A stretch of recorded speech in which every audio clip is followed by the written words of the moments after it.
Welcome to Chillin' 101. We hope this video helps. You start by disconnecting the battery negative terminal. This prevents accidental lock or airbag activation. Once done, lower the window fully so the handle mechanism lines up. Remove visible screws, then pry the door panel 1/2 inch to release clips. Use a trim tool to avoid damage. Peel back the vapor barrier slowly and tuck it aside. This gives access to the handle rods and the latch assembly. Make sure to keep screws and clips in order so reassembly is straightforward. You then identify the lock and latch rods attached to the handle.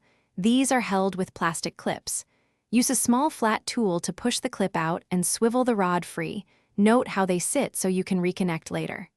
Next, remove the 2 handle mounting bolts from inside the door with a socket and extension. Once bolts are removed, push the handle forward toward the front of the car to disengage it from the latch. Do this gently because springs and catches can snap back. You can now pull the handle out through the door opening while guiding the rods clear so the vapor barrier doesn't tear. Inspect the handle grommets and the latch for any cracks or bent tabs.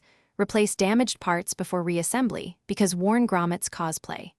If the handle is stuck, loosen the inner latch bolt slightly, apply penetrating lubricant to the mounting points, and wiggle the handle while pulling.